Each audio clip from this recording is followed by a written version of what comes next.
ولا تقولوا لمن يقتل في سبيل الله أموات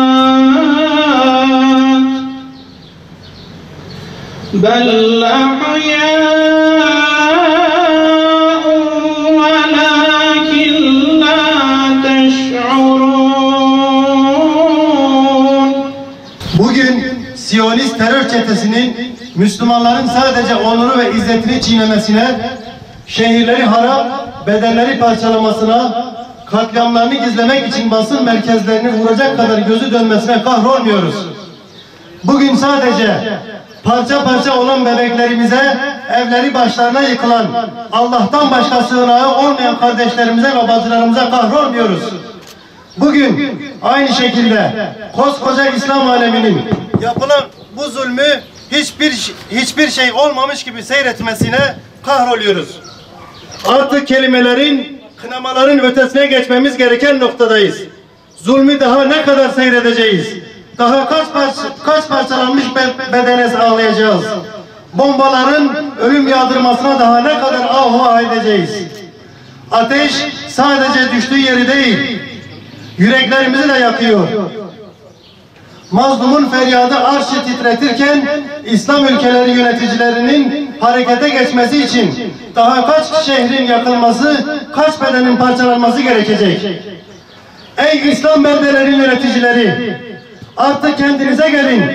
Kudüs'ün özgürlüğüne giden yol hiç şüphesiz direniştir. Siyasi, ekonomik ve askeri olarak destek verin. Mescid-i Aksa ve Müslüman kardeşlerimize kalkan olun. Sokakları kan gölüne çeviren katilleri durduracak adımlar atın. Ülkelerinizin işgal rejimine sağladığı siyasi, ekonomik ve askeri imkanları derhal sonlandırın. Hiç şüphesiz İslam korkakların değil, cesur ve atılganların omzuna yükselecektir.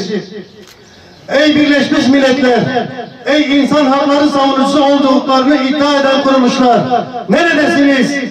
Ey İslam İşbirliği Teşkilatı'na üye devletler, siz Filistin'i, Kudüs'ü ve Mescid-i Aksa'yı kurtarmak için kurulmadınız mı? Daha kaç kez tecrübe edeceksiniz? İsrail laftan anlamıyor. İsrail cuma günleri camilerden okunan hutbelerden anlamıyor. İsrail kınanmaktan anlamıyor. Tarih şahittir ve bugünlerde bir daha tecrübe edilmiştir ki İsrail ancak ve ancak güçten anlıyor. Ve bu gücü harekete geçirmenin zamanı çoktan gelmiştir. Gün topyekün İslam alemi ve dünya barışını korumakla görevli uluslararası kuruluşların İsrail'in zulmüne dur deme günüdür. Gün Siyonistleri anlayacağı dilden ve en yüksek perdeden konuşma günüdür. Vakit bu zalimleri anladıkları dilden konuşma vaktidir.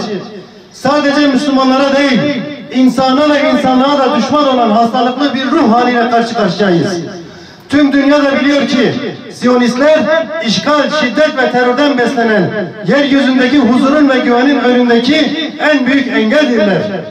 Kudüs, ırkçı ve Siyonist işgalden kurtulup huzur ve güvenlik yurdu haline gelmedikçe İslam ülkelerinin, İslam aleminin ve dünyanın huzur bulması mümkün değildir.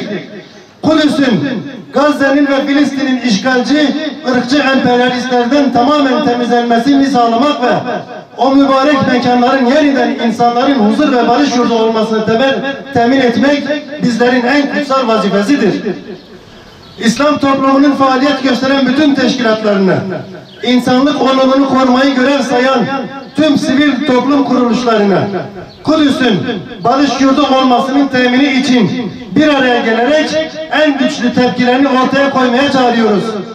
İslam ülkelerinden ordularını Kudüs şuuruyla teyakkuza geçirmeye, İsrail'e karşı somut adımlar atmaya davet ediyoruz. Nasıl ki Azerbaycan'a ve Karabağ'a askeri destek sağlandı ise Filistin için de aynı destek sağlanmalıdır diyoruz. Yeryüzünde barış ve adalete inanan bütün insanlığı, işgale, haksızlığa ve sömürüye karşı Kudüs'e ve Mescid-i Aksa'ya sahip çıkmaya, zalimin karşısında direnişin yanında yer almaya çağırıyoruz. Ve unutmayalım ki mazlumlar ayağa kalkmadan zalimler asla diz çökmeyecektir. Artık söz değil, harekete geçme vaktidir. Vakit, ümmetin ordularını ve namlularını Siyonist işgalcilere yöneteceği vakittir. Gün, Kudüs'ün özgürlüğü için askeri, siyasi ve ekonomik politikaların devreye sokulması gerektiği gündür. Selam olsun. Selam olsun izzetle direnenlere, selam olsun imkanlarını seferber edenlere.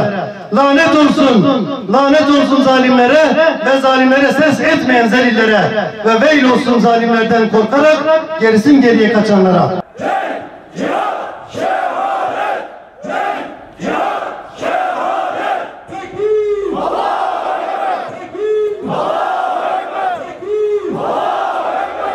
Allahu Ekber.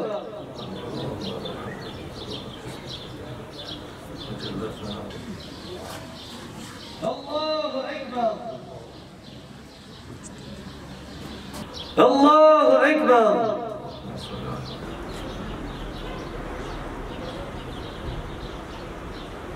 Hamas'a selam, direnişe devam. Hamas'a selam, direnişe devam. Hamas'a selam, direnişe devam. Tekbir! Tekbir! Tekbir! Ya Rabbi bugün senin Mescid-i Aksa için, Ya Rabbi mukaddes mescid için, Filistin'deki kardeşlerimiz için, mücahitler için, o dökülen şehitlerin kanları için buraya toplandık Ya Rabbi. Ya Rabbi bu toplanışımızı bizden kabul eyle Ya Rabbi. İlahi Ya Rabbi bugün Filistin'de kardeşlerimizin kanları oluk oluk akıyor Ya Rabbi. Bu dökülen kanların içerisinde Siyonist, mel'un, maymun kavi boğuver Ya Rabbi. Ya Rabbi onların hesaplarını alt üst eyle Ya Rabbi. Müslümanım diyen bu kadar ümmet. Müslümanım diyen bu kadar ümmet. Müslümanım diyen bu kadar ümmet. Biraz öfkelenip kafayı taksa. Biraz öfkelenip kafayı taksa. Esir mi olurdu Mescid-i Aksa? Esir mi olurdu Mescid-i Aksa?